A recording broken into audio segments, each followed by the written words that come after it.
And welcome to Criss Crochet Hooks. Please enjoy our free tutorials with just one of a 24-part series on teaching you how to crochet. Subscribe to start receiving our 24 courses that are delivered to your email inbox every few days. By the time you're done, you'll know the ins and outs of crochet. And don't forget to follow us on Facebook and Twitter. So now let's get crocheting with Curtsy. And welcome back to the Criss Crochet Hook program. This is lesson number 11 and I'm going to show you how to crisscross crochet. So now I'm going to start getting you to do overlapping of your stitches, which creates the crisscross. And in this pattern here, this is my purse, is that I've done some crisscrossing, and you can see how it completely changes the look by just starting to get layering effects. True story, I had made a belt using Criss Cross Crochet with darngoodyarn.com. It was resolution yarn. We took it to a major show and Daniel actually converted it into a tie, a necktie. So we didn't do anything to it, he just tied it around like a necktie, and the women were just pawning all over it and they thought it was really quite amazing. But in actual fact they thought it was so complicated, and in actual fact it's actually very simple. So let's teach you how to crisscross crochet.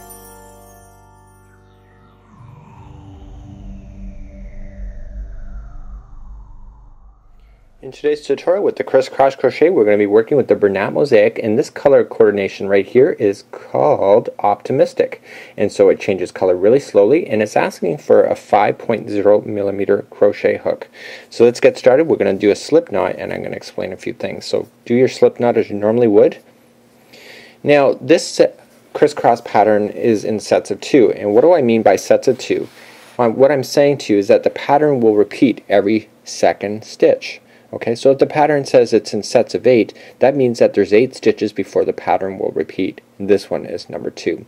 So let's begin. This does never count as 1, as we know, and we're just going to go 1 and 2, 1 and 2, 1 and 2, 1 and 2, and 1 and 2, and 1 and 2. And the reason why I'm going 1 2 1 2 is that I don't want to count to 100. So if I know that I go 1 2 1 2 1 2, the pattern will always be the same, and I don't have to worry about slipping up on my numbers as I'm counting over.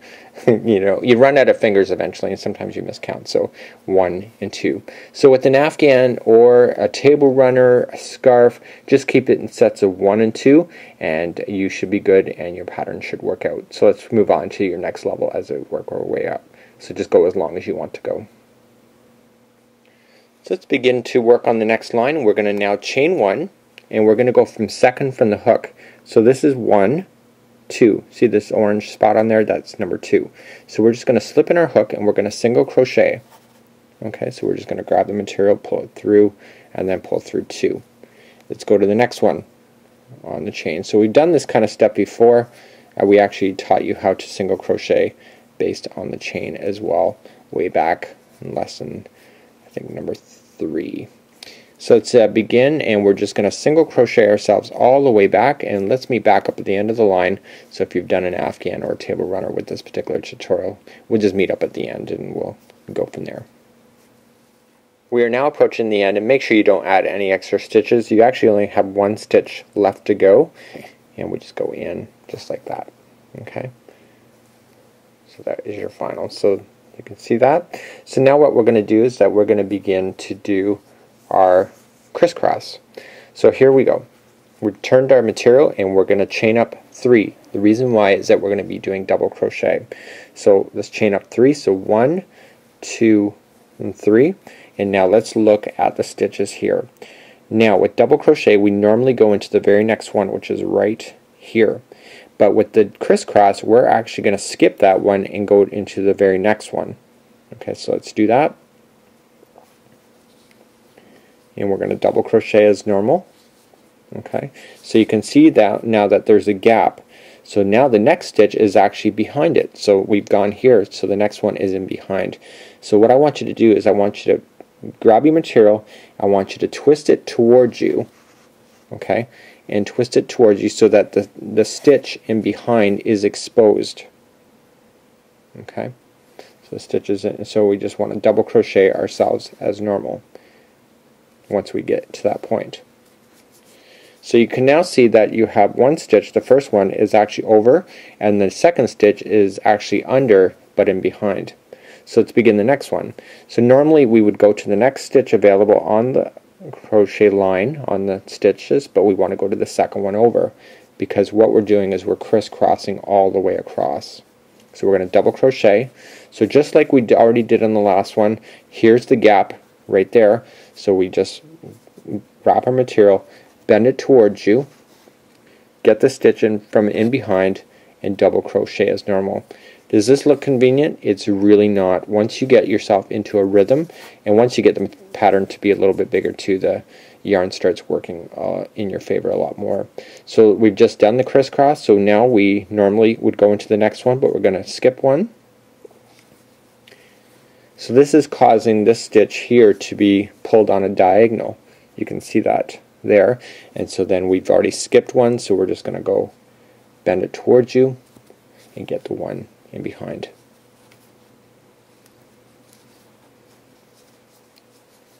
Okay, so let's do the next one. So we're just going to skip the next one. So do you see the pattern here? That's all it is. So what I want you to do is I want you to go all the way across doing the same thing. Okay, and really you can start seeing that the stitches are now becoming three-dimensional. So let's meet back at the end of the line in just a couple seconds. For me, if you've done a whole afghan or table runner or scarf, you may have a little bit longer to go. Either way, let's meet back up and we'll move up to the next level.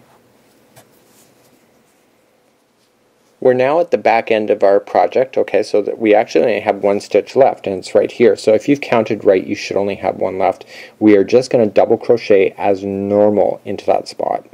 And this stitch actually will appear to be completely vertical properly. And the reason for it is that because you're not skipping a stitch like you have been all along, is that it will appear straight up. Is that cool? So let's begin then. We're going to turn it in our hand and begin the next level. So in order to get the crisscross to really point out sharp, the next layer should be just very simple. So let's chain one. And with chaining one, we're going to single crochet ourselves all the way back across. And remember, with single crochet, we come back into the very same stitch. Usually in double crochet, we would have jumped. So we're just going to go into that same one and single crochet, and we just want to come back across our complete line single crocheting. So in actual one aspect, you have the crisscross, which is a little bit labor intensive, but the looks are surely worth it. And then in the next line we're just going to single crochet, which is kind of your break on working your way across. But you need it in there in order for the crisscross to be more effective. If you're also wanting, you could have also done a half double crochet or a double crochet in this particular line as well. As long as you're consistent, it will not matter, but it will change the way that your project looks, and that's up to your creativity and how far you want to push the edge and being able to go across. So we're now all the way across again, just like so. So you really can start seeing that the crisscross is really quite effective in that. And so let's move up to your next level. Okay, so let's chain up. Remember, we're going to double crochet, so we're going to chain up 3. So 1, 2, and 3. And we're just going to start immediately into the crisscross. So normally we would go into this stitch here, but we're not. We're going to skip over one because we are doing the crisscross. And just like I told you before, the next one is now in behind. Okay, so it's actually backward and in behind, so we just want to fold it in front there, so fold it down.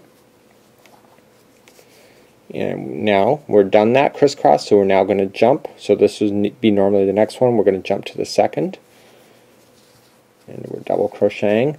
And the next one, we've got to go backward one,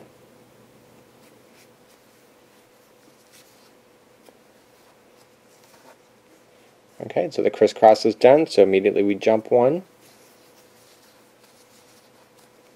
and then we come back one.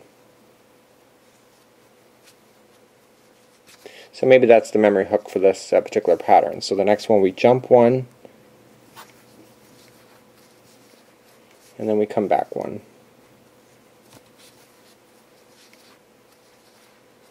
So we jump one. And what you will find, because this is in sets of 2, the crisscrosses will line up exactly with each other. as you're working your way up. And let's meet at the end of the line and we'll get just the finalizing of this particular tutorial done. So we're now at the end of the line and we're going to turn our material, and again, this part of the process is up to you. So you can either single crochet, half double, triple crochet, double crochet, whatever you want to do. So I'm going to single. We're going to chain one, and when you single you have to go into the same one right there and then work our way back across. So this is a really effective idea. It actually thickens up your material. It creates a little bit of a layering effect. It gives your crochet, you know, the crochet kind of looks like train tracks most of the time, and you really can tell when something is crocheted. And this kind of patterning will break you free from having crochet that always looks the same. And you don't have to do this every time too. If you wanted to double crochet several lines and then put this as one line and double crochet several more, it just really breaks up your patterns really nicely. And that's it for today's tutorial on Criss Cross Crochet. And look at that, I tried to double crochet right in the end as I screw up a tutorial. So that's all you have to do for Criss Cross Crochet. So that was Criss Cross Crochet, and you can see that it's actually very simple when you go crisscrossing over top of each other. You can actually start seeing that when you work with it, you can actually get really beautiful layers when it comes to your work. So depending on the materials and the colors you chose, it could actually be really smart. So now I'm going to schedule you for lesson number 12, and we're going to work on the back and the front posts. What are the back and the front posts? Let me show you, and let me show you what you can do with them in order to create more of a layering effect with crochet. So let me schedule you for lesson number 12 in the Curtsy Crochet Hook program right now. I'm your host Mikey on behalf of Curtsy Crochet.